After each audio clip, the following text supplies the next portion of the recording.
Episode 671। Spray जो चीजों को उनके असली मालिक के पास वापस भेज देता है। नोबिता ने नई खरीदी हुई कॉमिक अभी पढ़ना भी शुरू नहीं की थी कि जियान ने उसे छीन लिया। उदास होकर वह घर लौटा और सोचा कि पुरानी कॉमिक ही पढ़ ले, लेकिन उसकी माँ ने सारी पुरानी कॉमिक्स कूड़ेदान में फेंक दी थी। ऊपर से माँ ने उसे खूब डांट भी लगा दी। पूरी तरह निराश होकर नोबिता अपने कमरे में जाकर जोर जोर से रोने लगा। उसे ऐसा लग रहा था जैसे जीने की सारी उम्मीद ही खत्म हो गई हो। डोरेमोन बोला कि एक न एक दिन ऐसा होना ही था। नोबिता बोला, कृपया अब मेरा दिल और मत दुखाओ। डोरेमोन ने कहा, अगर तुम मन लगाकर पढ़ाई करते तो आज ये दिन नहीं देखना पड़ता। नोबिता बोला, मैं तो हर दिन पढ़ाई के समय में 5 मिनट बढ़ा रहा हूँ। डोरेमोन ने आह भरते हुए कहा, सिर्फ 5 मिनट से क्या होगा। नोबिता को अपनी गलती समझ आई और उसने कहा कि अब वह 5 मिनट और बढ़ाएगा। यह सुनकर डोरेमोन बोला कि वह उसकी कॉमिक्स वापस लाने में मदद करेगा। जैसे ही नोबिता ने खिड़की खोली, उसने हैरान कर देने वाला नजारा देखा। ढेर सारी कॉमिक्स आसमान में उड़ती हुई उसके कमरे में आ गयी। अपनी कॉमिक्स देखकर नोबिता खुशी से उन्हें गले लगाने लगा। डोरेमोन ने वापस लौटने वाला स्प्रे दिखाते हुए कहा कि उसने पहले ही उन पर स्प्रे कर दिया था। नोबिता को कुछ समझ नहीं आया। डोरेमोन ने समझाया कि इस स्प्रे को किसी चीज पर छिड़कने के बाद अगर वह खो जाए या कहीं भूल जाए तो वह अपने मालिक के घर खुद वापस आ जाती है। नोबिता खुशी से डोरेमोन को गले लगाकर बोला, तुम तो मेरी जिंदगी के फरिश्ते हो। फिर उसने मजे के लिए अपनी गेंद पर स्प्रे किया और उसे दूर फेंक दिया। कुछ ही सेकंड बाद गेंद वापस उड़कर आई और सीधे उसके चेहरे पर लगी। दर्द हुआ,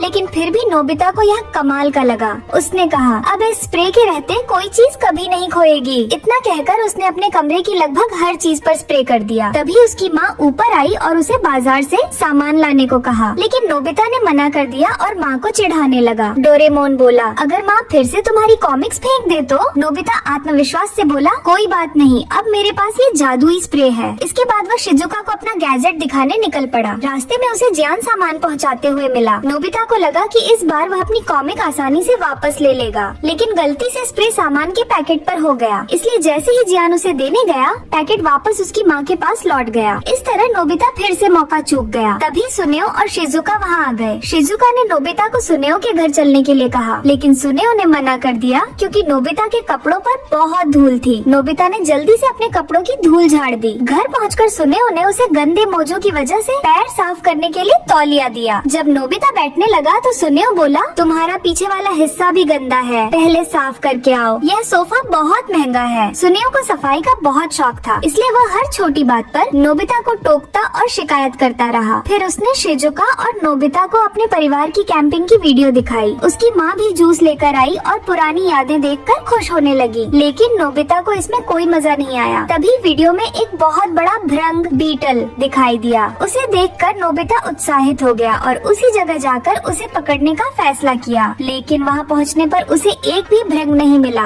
रास्ते में उसने एक बुजुर्ग को कूड़ा उठाते देखा। उनकी मदद करने के लिए उसने कूड़े पर स्प्रे कर दिया ताकि वह अपने अपने मालिकों के पास लौट जाए। अचानक चारों तरफ से कूड़े की बारिश होने लगी। यह देखकर नोबिता निश्चिंत होकर घर लौट आया। घर पर उसने अपनी माँ और डोरेमोन को खोया हुआ पर्स ढूंढते देखा। नोबिता बोला, अगर आप मेरी कॉमिक्स नहीं फेंकेंगी तो मैं आपका पर्स ढूंढ दूंगा। इतना कहकर वह जल्दी से घर के अंदर भागा। उधर जियान समझ ही नहीं पा रहा था कि उसका सामान बार बार घर क्यों लौट रहा है। तभी उड़कर आया एक कूड़े का टुकड़ा उसकी नाक पर लगा और उसे जोर का दर्द हुआ। उसकी माँ बाहर आई और देखा कि उसने अभी तक सामान नहीं पहुँचाया तो उसने उसे अच्छी तरह डांट दिया। इधर नोबिता की माँ को अपना पर्स मिल गया और वह बहुत खुश हो गई। डोरेमोन हैरान होकर बोला, ये पर्स यहाँ कैसे आ गया। नोबिता ने बताया, सुबह मैंने आपके बाजार वाले बैग पर स्प्रे कर दिया था। उधर सुनेओ की माँ घर की सफाई कर रही थी। तभी सुनेओ ने बाहर कोई आवाज सुनी और दरवाजा खोला। दरवाजा खुलते ही वह चौंक गया क्योंकि उनके परिवार ने जो कूड़ा पहाड़ पर फेंका था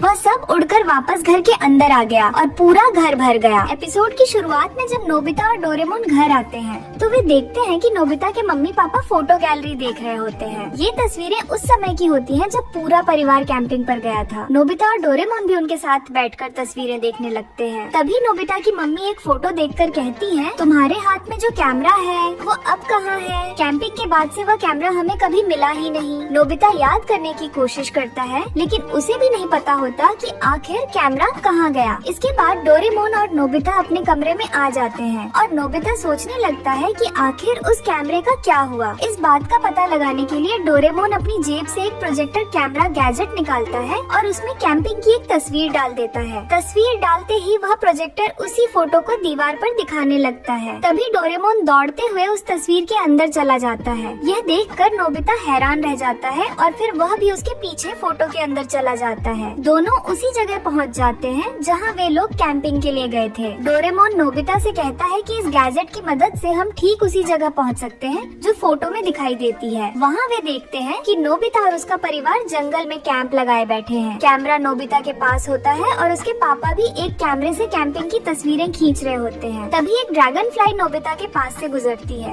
और वह उसके पीछे भागने लगता है। उसके पापा भी उसकी फोटो लेने के लिए पीछे पीछे जाते हैं। जैसे ही नोबिता ड्रैगन फ्लाई पकड़ने वाला होता है तभी उसके पापा के पास एक मधुमक्खी आ जाती है। डर के कारण वे चिल्ला उठते हैं जिससे नोबिता गिर जाता है और ड्रैगन फ्लाई उड़ जाती है। डोरेमोन और नोबिता भी मधुमक्खी को देखकर तुरंत फोटो से बाहर आ जाते हैं। इसके बाद वे कैंपिंग की दूसरी तस्वीर देखने लगते हैं। उस तस्वीर में नोबिता और डोरेमोन पहाड़ की चोटी पर खड़े होते हैं लेकिन उनके पास कैमरा नहीं होता। यह देखकर उन्हें लगता है कि शायद कैमरा यहीं कहीं खो गया होगा, इसलिए वे उस फोटो के अंदर चले जाते हैं। लेकिन वहाँ पहुँचने के बाद वे देखते हैं कि कैमरा अभी भी उनके पास है। दरअसल फोटो खिंचवाने के समय उन्होंने कैमरा अपने पापा को दे दिया था। इसी दौरान शिजुका उनके घर आती है। नोबिता की मम्मी उसे बताती है कि दोनों अपने कमरे में हैं। शिजुका जैसे ही कमरे में पहुंचती है वह देखती है कि वहाँ कोई नहीं है। तभी अचानक डोरेमोन और नोबिता फोटो से बाहर निकल आते हैं, जिसे देखकर शिजुका बुरी तरह डर जाती है। नोबिता उसे पूरे प्रोजेक्टर गैजेट के बारे में बताता है और शिजुका सारी बात समझ जाती है। तभी डोरेमोन एक कैंपिंग फोटो में कुछ अजीब नोटिस करता है, इसलिए तीनों उसी तस्वीर के अंदर चले जाते हैं। वहाँ वे देखते हैं कि डोरेमोन और नोबिता नदी किनारे मछलियाँ पकड़ रहे हैं और उनका कैमरा किनारे पर रखा हुआ है। अचानक एक बंदर धीरे धीरे कैमरे के पास आता है और उसे उठाकर भाग जाता है। डोरेमोन, शिजुका और नोबिता ये सब देख लेते हैं और उसका पीछा करने लगते हैं। डोरेमोन अपनी जेब से एक उड़ने वाली नाव निकालता है और तीनों उस पर बैठकर बंदर के पीछे निकल पड़ते हैं। लेकिन बंदर बहुत तेज होता है और वे उससे कैमरा नहीं ले पाते। तब डोरेमोन अपनी जेब से रस्सी वाला गैजेट निकालकर बंदर की तरफ फेंकता है। रस्सी सीधे कैमरे को पकड़ लेती है और डोरेमोन उसे अपनी तरफ खींच लेता है। इस तरह नोबिता को उसका कैमरा वापस मिल जाता है। अब जैसे ही वे फोटो से बाहर निकलने लगते हैं, डोरेमोन नोबिता से कहता है, तुम कैमरा पत्थर पर ही छोड़ आए हो, जाकर ले आओ। नोबिता दौड़कर कैमरा लेने जाता है लेकिन अचानक उसका पैर फिसल जाता है और वह गिर पड़ता है। गिरते समय उसके पैर से टकराकर कैमरा सीधे पानी में जा गिरता है। आखिर में इतनी कोशिशों के बाद भी नोबिता को उसका कैमरा नहीं मिल पाता